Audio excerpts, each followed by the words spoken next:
Hey, everybody, it is Trags Mike Petralia alongside Richard Skinner. We know him better as Skinny from Local 12 and Local12.com. And this is the Jungle Roar Bengals postgame podcast brought to you by our great friends at Prize Picks and All Good Home Improvements following a dominating 45-21 win over the Miami Dolphins down in South Florida at Hard Rock Stadium. Skinny, everything that could go right, especially in the third quarter, went right, and more power, more credit to the Bengals for taking advantage of it. They scored 21 points, all scored by Chase Brown, by the way, in that third quarter to make what was a 17-14 nail-biter at halftime, if you want to call it that, a rout, 45-14 at one point. It was good for the Bengals to enjoy one of these. Yeah, it is, in all fairness. The defense forced those turnovers. I think the only one that was kind of gifted to them was the pass to Waddle that Jalen Davis intercepted. That was probably not a very good decision by Quinn Ewers. But the fumble, Miles Murphy hustled down the field to go recover that fumble. The interception of Barrett Carter was a nice job by Josh Newton to get a hand in and disrupt it and the ball go up in the air, and Barrett Carter to come back and pick it out of the air. Joe Burrow assuaged, I think, some fears that we had coming out of the Baltimore game of where is this guy exactly. He was as sharp as he could be today, really in complete command of the offense. But I hope nobody starts to confuse these final three games with something's fixed, something's better, something's remedied. I was going to get to that. Yeah, I was going to get to that. I hope that's not. Listen, they should enjoy this win. Fans should enjoy this win. Everybody associated with it should enjoy this win because it's really one of the few times this year they've played complementary football where the defense got stops, got turnovers. The offense took advantage of it. They ran the ball better in the second half and got better as the game went on. As I mentioned, Burrow was in complete command. I mean, special teams, Ryan Rico was outstanding today. So you got a little bit of everything from everybody, all parts of the unit today. So, yeah, should enjoy it, but don't get the false sense of security over these final three games that this is somehow, we're coming, we're getting. No, you're not. You're just not. No. And Zach Taylor told us this week in our meetings with him that he just wanted for his players, for his coaching staff, everybody associated with the team to be able to get on the plane after the game today, fly back to Cincinnati from a nice weekend in South Florida where the temperatures were in the mid 70s to lower 80s, and just enjoy the plane ride back after a solid win. That's what the Bengals delivered today. Something else Zach Taylor said that I thought was very prophetic. Coming off the field, he does one of those halftime interviews with Aditi Kinkhabwala of CBS, and he says, at that point the game is 17-14, and he says to Aditi, we just now need some turnovers in that third quarter to really turn the. He did. You're right. I correct myself. Yeah, we just. He said just one turnover because that stuck with me too. Yeah, and sure enough, the Dolphins were moving down the field, and it's important to note this because it was 17-14, and the Dolphins took the opening drive of the second half and were moving down the field. It was, I believe, a 30-yard play to Devon Achane. It was a short pass play, and on that pass play, one of their rookies got called for pass interference. It completely changed everything because on the very next play, the Bengals did generate that turnover when it was, I believe, Jordan Battle over the middle, forcing the fumble. And as you said, Miles Murphy hustling downfield to jump on it. The game swung at that point and never swung back the other way. And again, credit the Bengals for forcing that turnover. But at that point, the Bengals defense did not look great. No, the pass interference penalty, by the way, was by the wide receiver Weiss, who was on the practice squad and really had taken a lot of reps with Quinn Ewers. One of the reasons they brought him up is because they developed kind of a relationship on the field, and they wanted him to Theo Weiss, yes. Yeah, Theo Weiss. And it was I'm not so sure it was a great call, but he did clip Barrett Carter on a crossing route as Carter was trying to get out in the flat to where Achane caught that screen pass, and I guess that is a pass interference penalty, and you're right, it was huge because it looked like really they were just trying to get some yards to punt on that third down play and trying to have a yards after catch play by Dulcich, the tight end, and Jordan Battle makes a huge play, and then it was just an avalanche from there of both the Bengals getting that turnover, going down and scoring, getting another turnover, going down and scoring, getting the stop on fourth down, going down and scoring, getting another interception by Jalen Davis. It was just an avalanche from that point on. And we should mention they also got the fourth down stop where Ewers slipped. You could tell on the quarterback sneak on 4th and 1. His left foot slipped on the paint at midfield, and the Bengals got another break on all of those swings of momentum, as I wrote on CLNS The Bengals capitalized with a touchdown. The Bengals today, Skinny, were 6 for 6 in the red zone. You go and how much is that in contrast to last week when the Bengals were inside the 35-yard line, I believe it was, of Baltimore 5 times, and obviously they scored no points on the afternoon. Yeah, and that had to be a sticking point coming out of last week because, even if you kicked 5 field goals in those circumstances, you made it a football game. Instead, you came away with nothing in those 5 trips, and today cashed in big time, and a couple of times really easy. I mean, the touchdown pass to Mike Gesicki was a good catch, but it was a kind of an easy play. The one where Chase Brown is wide open in the end zone on the pass. The run up the middle, Chase Brown, I'm not sure he got touched. I mean, I don't think those he are did. all easy plays, believe it or not. It's not supposed to be that easy down in the red zone. There was a great duo block, and all of these plays are coming to my mind because, when a team plays the way the Bengals did, especially in that second half, so many things come to front of mind. The duo block by Dylan Fairchild and Ted Karras on the Samaje Perine touchdown run in the first half. That was a thing of beauty. It's that kind of execution we haven't been seeing a lot of this year. Today, it just seemed like when the Bengals offense was given the opportunity by the defense, we've talked about complementary football all season. The Bengals executed that to perfection this afternoon. Yeah, and you wonder where has that been? Is it just a matter of getting all your weapons back on the offensive side of the ball and kind of maybe playing in a relaxed state? Maybe being out of the playoff race just allowed you to go out playing there in 78-degree weather. And 78-degree weather doesn't hurt either. All those things come to mind. I think a big takeaway from today was, and I think we all have that fear of Joe Burrow being broken, right? Of when's it going to start building back up? Well, I think you saw it today. I mean, he looked at times in the first half like he was kind of going through the motions. Yeah, we were talking back and forth, Skinny, about this in text, and going through the motions is too harsh, too severe for what it looked like. But there were times where I thought Burrow just didn't. He was either throwing the ball too high. Now, he made a great pass on the touchdown to T. Higgins in the first quarter.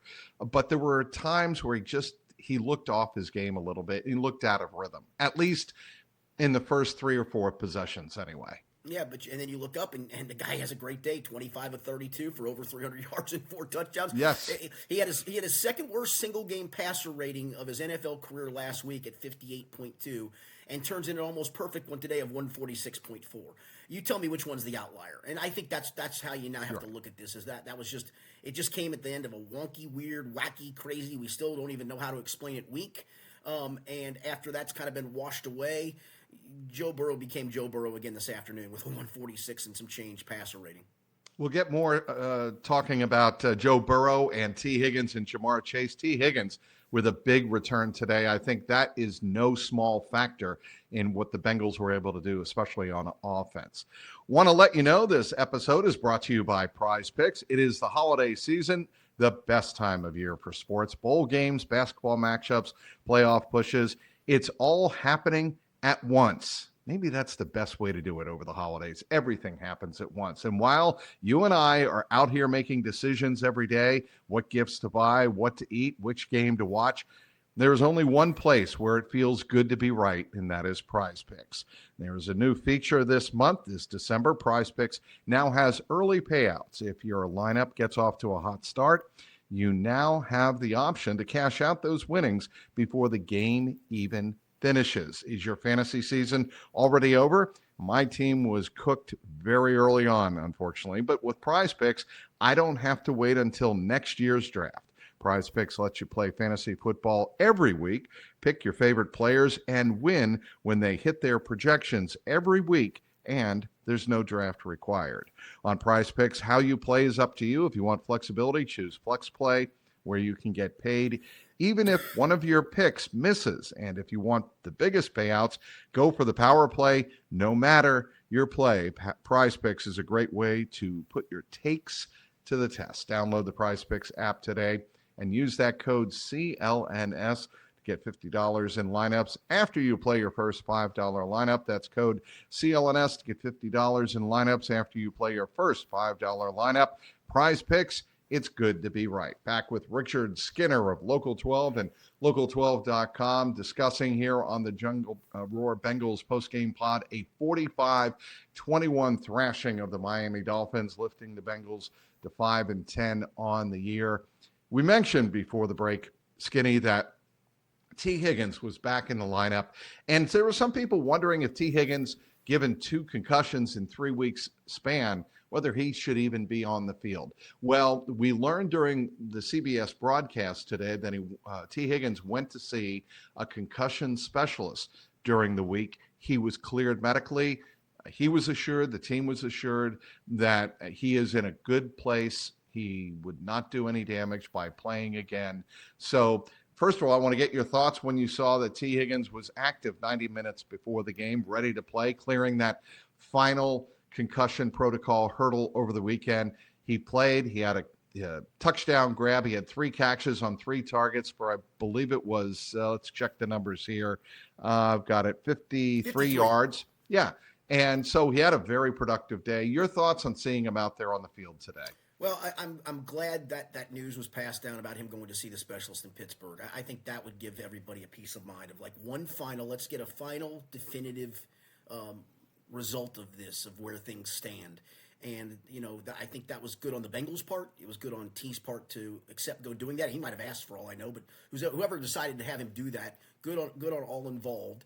And it probably does give you a little peace of mind for all parties. Like, those things can sometimes be just hard to know when a player's ready. I know they have independent doctors try to do it, and I think that's all well and good, but sometimes guys can, fudge their way through it a little bit and fake their way through it a little bit. And I'm just glad that it seems like they dotted every I and crossed every T, no pun intended, to get him to in the right place to play in this game. And he makes a difference. I mean, went up and caught the jump ball for a first down early in the game, got him out of that hole in that 91-yard drive, ran a great route to catch the touchdown, and that was not an easy catch either.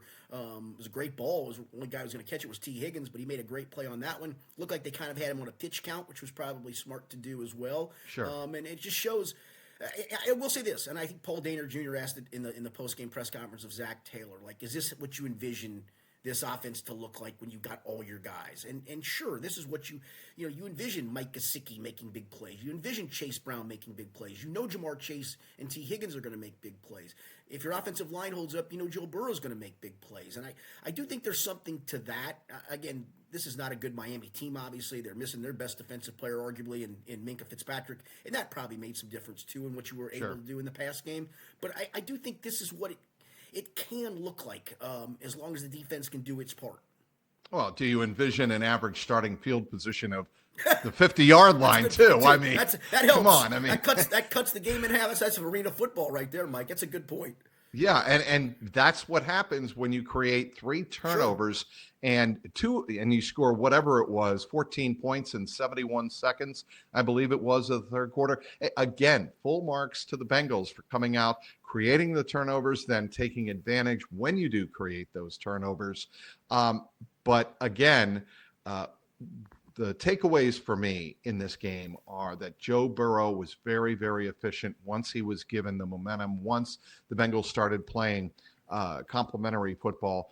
We need to talk about how important Chase Brown was in the game today. And he went over 100 yards. He had an off game against the Baltimore Ravens, obviously, and he did not look great against the Buffalo Bills the week before in the snow. After 2 off games, Chase Brown was back in full 5-star fashion today. Chase Brown was 12 carries, 66 yards, a touchdown run, and then he had 2 receiving touchdowns. He had 4 catches, 4 targets, 43 yards. He did it all for the Bengals, especially in the red zone, and he made people miss. Yeah, I expected a huge season from him. In fact, I remember on the podcast that we all did right before the season, I said I thought he would threaten James Brooks's single-season career yards from scrimmage record.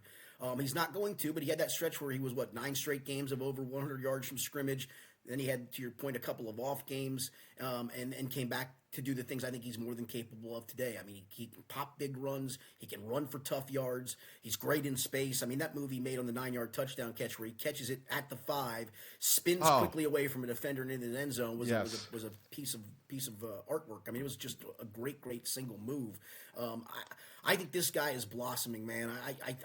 He is a weapon. I don't know how they didn't get him on track early in the year. Probably that was all offensive line related when you look back in retrospect. But once you give him just a little bit of room, he is going to do some special things for this team. And I think that moving forward, maybe into next year, will take some pressure. I know this is always going to be a pass-first offense. It really and truly is. Understood. But maybe it can be let's get a few more checkdowns to Chase Brown. Let's find Chase Brown a little bit more in the pass game, and instead of holding the ball for a long time in the pocket. Maybe that helps Joe Burrow not take as many hits. And if he can run the ball this effectively, kind of a nice 1-2 punch with him and Samaje Perine. I do think that's another thing you can kind of hang your hat on as you move into 2026 is that you still have Chase Brown emerging as a player, and that's a good thing because I think he's emerging in the right way. He's an ideal West Coast offense running back. And I don't understand why maybe Zach Taylor and Dan Picture, I'm sure they do employ elements of the West Coast offense, but if you transition more to a West Coast offense where you use the tight ends and use the running backs in space more, I think this could be a much more dynamic offense. And correct me if I'm wrong, Skinny, but I thought today when Chase Brown got more touches in the passing game, it seemed to engage his running attack. Yeah, I think they probably play off of each other, right? Like, you got to be responsible for him in the pass game, and suddenly, they're popping runs with him as well. And I think some of that, again, goes back to the offensive line. It's had its poor moments this season, but I think as the season's gone along as a whole, the unit's played better. It just shows you that if you just give him a little crease or get him out in space, he's going to do some special things with the football. All right, defensively, and we talked about the 3 turnovers, obviously, but I want to talk about the play of the front line, the defensive line today. I thought in space between the tackles, the defensive line looked outstanding. Yes, they got burned, and the Bengals defense got burned out on the perimeter when A-Chain got outside. He broke off the 148-yard touchdown run where Geno Stone whiffed, but that was a perfectly, it was bad. There's no question about that, Skinny, but that was a perfectly blocked play. If you go back and watch the overhead shot from CBS, because we don't have the all 22s yet, of course, but if you go back and watch the replay of that play, it was perfectly blocked, and it left Geno Stone on an island. You make one guy miss, and you're off to the races. Well, that's it. It's perfectly blocked for a 15-yard gain, and Geno Stone has to make that tackle. If this was a one-off where, okay, just tip your cap to A-Chain, and he is a good player. In space, he's a dynamic player. He's a game breaker. But if that's not just Geno Stone's MO, I could probably give it a pass and tip my cap more to A-Chain. But my God, that was not even just a whiff. That was an embarrassing whiff. Like, he didn't even want to make contact with the guy. The effort, that's where you wonder, and we'll talk to Al Golden this week, when we meet with the coordinators, Al Golden and Dan Pitcher. When you go back and watch that play, there are plays where the running back makes the guy miss and he just has no chance. He actually had contact with A-Chain, but it looked like it was kind of half-hearted, and he didn't wrap. That's where you ask Al Golden, what's the technique that could be better there, especially from a veteran like Geno Stone, who knows he's one-on-one there. He knows before he goes in for the kill that he's got to wrap up there and doesn't. No, but that's been him for the most part all season, all the last 2 seasons. And you just can't have that. That's where I would go back to saying, listen, we've got one safety that just simply can't play in the National Football League at a high level. That's Geno Stone. Jordan Battle does at times, and he had a couple of his moments today. He also had a missed tackle or 2 today. You just can't allow that. Just can't happen. I'm sorry. That has to be a tackle in the National Football League. That may not be a tackle when Indian Hill's playing Deer Park, and Deer Park comes up and tries to tackle Devlin Daniel. I'll give you that part of it. Thank you. But in the Thank NFL, you, I know. In the NFL, Mike, that has to be a tackle. Oh, no, there's no question about that. It has to be a tackle. He didn't make it. And Skinny, too often today, and they even said this on the broadcast, one of the things that Al Golden's got to work on with this defense is getting his players in positions to finish plays. And they even in that first half, I didn't think the Bengals were doing a particularly good job of finishing plays I at didn't either. all. I did. There was one. I think it was a pass completion. That Barrett Carter looked like he was trying for all the world not to find a way to tackle the guy, but to kind of hem him in along the sideline and then maybe shove him out of bounds. And finally, the posse came and they did get the guy down, but it should have been down probably 10 yards before that. Again, they made up for it with creating the turnovers, getting the fourth down stop. All the kudos in the world to those guys for that. But that first half looked like they had reverted badly. And Very. I think to your point, I did think they were pretty stout physically between the tackles, or between the ends up front, especially the front line. But how many sacks of a rookie quarterback today? Well, yes. Well, okay. So I tweeted this out before halftime, and this was the most concerning part to me of the Bengals defense today, at least in the first half. And that was that Quinn Ewers was 10 of 12 for 109 yards, no sacks, no quarterback pressures. And I'm thinking, this is a quarterback who was last year playing at Texas, who was facing no pressure, who was not being threatened to be brought to the ground or being intercepted down the field. And I'm like, why is this defense incapable of making Quinn Ewers even feel uncomfortable, let alone picking him off or getting to him for a sack? Yeah, because it's just proven to be not good enough. I mean, they've got so many things they've got to fix this offseason. That's why don't let today fool you if you're the Bengals. I mean, you still got a lot of things to fix. I know they didn't have Joseph Osai, but your hotshot rookie first round pick got some snaps today. He got all of 2 tackles. I remember one, and one was a good one actually. But it was an A-chain. Yes. He fought off a block and he came to his right, A-chain's left, and stopped him where it was in on the tackle for a 3-yard gain. But that's the only time I remember seeing Shamar Stewart on the field today. I know it was his first game back. I'll give you all of that, but it's not like, again, this guy in 5 previous games this year and 177 defensive snaps has all 6 tackles and 1 quarterback hit. I mean, at some point, there's got to be some level of production. There just has to be. I do think you're seeing more of Miles Murphy. I think that's a good thing. He seems to show up. It was, like I said, it was a great hustle play when he went and recovered that fumble. And I'll be honest with you, you know who's I think has been a sneaky nice player. I don't know what the long-term projection for him would be because he's really been a backup or a practice squad guy. Jalen Davis has played pretty well since he's come out. I mean, had a couple of great plays. The interception on a one-on-one with Jalen Waddle was great. He tackled A-Chain for a 4-yard loss on a 3rd and 1 or 3rd and 2 play. He seems to show up a lot. I'll say that much.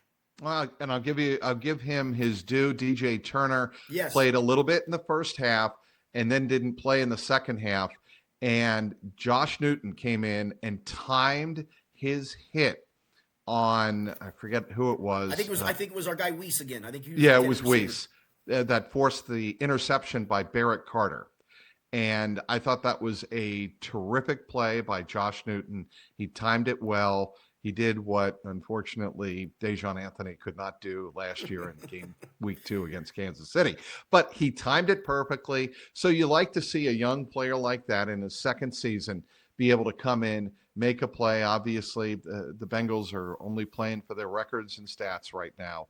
But to see him come in was very good to see. Talking with Richard Skinner of Local 12 and Local12.com. Want to tell you about All Good Home Improvements. They've been helping homeowners like myself and the lovely Deborah Ann for 32 years. When looking for a home improvement company to build a new roof and gutter system for our home, Debbie and I were looking for a company we could trust. For the last 32 years, All Good has been trusted to help homeowners replace their windows, install new vinyl siding, install new gutters, and professionally install a new roof. You want to get your home ready for the upcoming winter months with energy-efficient windows or a roof inspection or even a gutter inspection? Why don't you give my friend Ed Grant a call at All Good Home Improvements?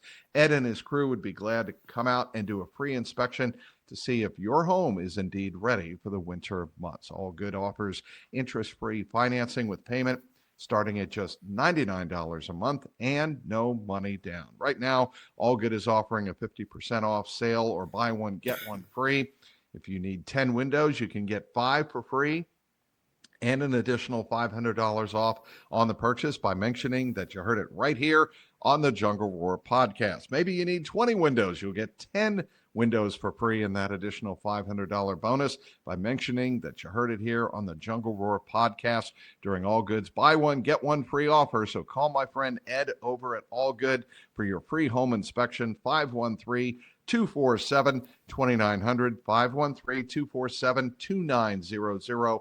Or as always, you can visit their website, myallgoodhome.com. Back with Richard Skinner of Local 12 and Local12.com. We spent a good deal of the last portion of this podcast talking about the defense. And, you mentioned some of the bright spots that we've seen on defense. I want to talk more about Jalen Davis because he's not Mike Hilton, but they needed somebody this year to come up and maybe play that role a little bit. And I'm frankly surprised, given the poor performance of this defense at times, that we didn't see Jalen Davis a little bit earlier. Yeah, I think part of it is he doesn't have a big body, so maybe you fear like he's going to be a kid who's going to wear down through the physicality of it. When Cam Taylor-Britt was healthy, he was having his struggles, but you were trying to play Dax Hill in the slot as a slot corner and Cam on the outside with DJ Turner on the outside, and felt like you were good enough there. But I'm kind of with you. I mean, the guy just shows up and plays, man, and I'm impressed with guys like that. Like, he came right off the practice squad into the starting lineup. That doesn't happen very often. Now, it was by default because of injuries and whatnot, but he came up and played, and he's actually played pretty well since then, and good for him for taking advantage of the opportunity. The other thing, Skinny, he's very valuable to, and Darren Simmons on special teams likes him a lot, but Darren Simmons, I guess, is pretty full up on those type of gunners and probably doesn't need him right now. And that's especially with him starting. Yeah, and especially with him starting. Right. And so it's a numbers game. So that's kind of the issue there on special teams. But, you look for bright spots. I think Jalen Davis is a guy that they like and would like to bring back if the numbers work out next year in terms of the roster spots and what they do on defense. Again, we are going to spend a great deal of the end of this season and the offseason talking about how this defensive roster in particular needs to be rebuilt. Do you rebuild it along the defensive line, which a lot of people want to do? Do you bring in two veteran linebackers to help with Barrett Carter and Demetrius Knight, who, by the way, today got kind of spun around on one of Miami's touchdowns and just kind of whiffed and was out of position. But where do you start if you're the Bengals and you want to call yourself Duke Tobin or you want to call yourself Steve Radidovich, wherever? Where do you want to start? I have to start on the interior of the defensive line and probably add another pass rusher as well. I mean, TJ Slayton at best is a rotational player. BJ Hill just doesn't have a lot of juice anymore. They have no pass rush juice in there from the defensive tackles. But he's got 2 years remaining on a $33 million deal. Insane to me. You saw some McKinley Jackson today. I didn't really notice him other than I just saw his number out there. Chris Jenkins got hurt, but even before Chris Jenkins got hurt, he hasn't done much this year, and that's year 2 in the books for him. You've gotten a little bit out of Miles Murphy, and hopefully that's at least a piece you can count on. I just don't know if it's a difference maker piece. I mean, they don't have a single difference maker in that front 7 group whatsoever. The only difference maker really is DJ Turner at cornerback. So I do think, I know nobody's going to want to hear this. If it was me, I think I would bring in another veteran linebacker, or you brought in Oren Burks, and he's just not good enough to start ahead of the 2 rookies. I think what it's going to come down to is you better hope the 2 rookies play well over the last couple of games. Demetrius Knight had some moments last week against Baltimore. Barrett Carter had a couple of moments today. You need way more consistency from them. But I think they roll into next year with those 2 guys because you can't fix everything. You need at least 1, if not 2 safeties. You need depth at safety, not just somebody to replace Geno Stone. You need a starter, but you also need depth because they don't trust Tyson Anderson or P.J. Jules or Dejon Anthony or any of those guys to get meaningful snaps at safety. So you got to bring that in. You're probably at least needing at least another corner. I mean, you got a lot of things to fix on that defense in this offseason. I think the good part is, though, that's where you have to go with it, right? Like, would it be nice if you got back into free agency and got a guard maybe, or do you just, try to re-sign Dalton Risner for a year or Lucas Patrick and keep him around as depth pieces with Rivers and Fairchild?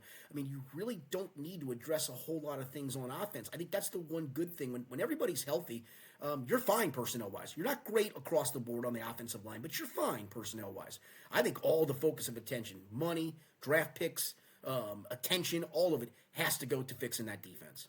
Well, and you saw today, if the defense creates the turnovers, you can certainly put the offense in good position, and they have the weapons to go down. Absolutely. Yes, the Dolphins' defense was beat up and not very good, so maybe you don't want to judge too much off what happened in the second half today. But you do know that with Burrow in charge, they can march down the field and they can score points. They can put points on the scoreboard. Skinny, what were you going to say? Yeah, I was just going to say, I think that's the one takeaway from today is big takeaways is Burrow kind of made you finally go, okay, whatever's going on, it's in the past. It was a 1 week outlier. We still got a top tier quarterback in this league, and he showed it today. Yeah, Miami's defense isn't very good. It's missing its best player, Mika Fitzpatrick. To your point, you were set up in great field position, but he looked in total command, total charge. The numbers back that up, and he'll make us look back on that game probably and go, don't know what happened that week. Never going to find out what happened that week. Something happened that week. Something was amiss. But this guy's still a top tier quarterback. I just want to address this really quickly. During the broadcast, it was almost as if they were discrediting what Burrow was saying. And it made me furious because they're not around the team during the week. They're not around the team during the season. And what Burrow was saying was not insignificant. It was more than just, it's a toss-away line. It was frustrated that we lost. But, how are players supposed to answer these questions that they get every week? No. What Burrow said was very intentional, and there was a message to be delivered to the organization. Whether or not Katie Blackburn, Troy Blackburn, Mike Brown, Duke Tobin, whether they hear and act upon that message is another matter altogether. What Joe Burrow said and the way he was behaving was very intentional. That's the way I read it. I absolutely agree. I was listening to that to myself going, you guys weren't around it. You're getting their mouthpiece on it of, correct. Hey, it's not that big of a deal. Yeah, it was. It was significant. To your point, Mike, it was significant. And the way the week played out made it even more significant. The way he talked after that game. It is significant, but it's also significant that it's now in the past and he played like the Joe Burrow of old today. Indeed.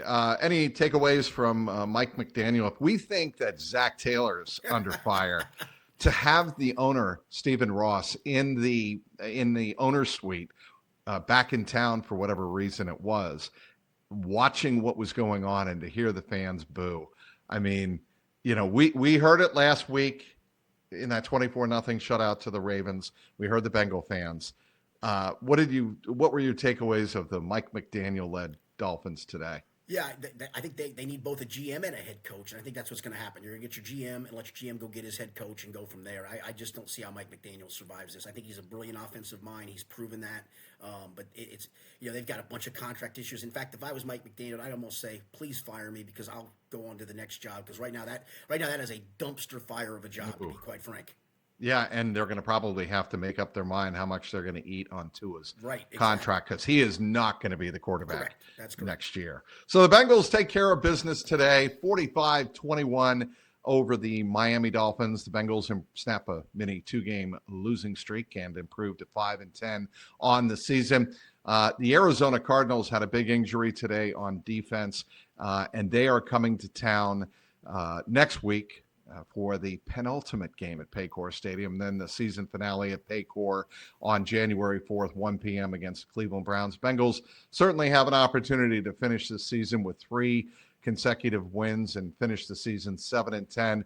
And Zach Taylor told us this week during his press conferences and in meeting with the reporters on Friday, we're going to try to finish with the best record we can, and that means going 7-10. And certainly after watching what the Bengals did today, they are certainly in position to do that. Skinny, real quick, what are you working on for local12.com? Yeah, just that today I think should ease the fears of Joe Burrow, that everybody involved from fans to players to coaches should enjoy this. But please don't let it fool you, Bengals front office. Please. There's still a lot to be fixed on this football team. Indeed. And I will have my takeaways already up on CLNS Cincy with a Y.com. Be sure to check those out. And we'll have interviews from the Paycor locker room on Monday. Be sure to check that out on the X at Trags, Trags. And of course, as always, you can follow this podcast and the last two podcasts of the season, regular season-wise, post-game podcast, on my YouTube channel, youtube.com/@JungleRoarPod.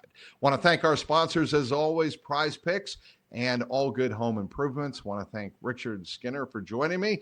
And my name is Mike Petralia, Trags. Until next week, after the Bengals take on the Arizona Cardinals at Paycor Stadium, keep that jungle roaring.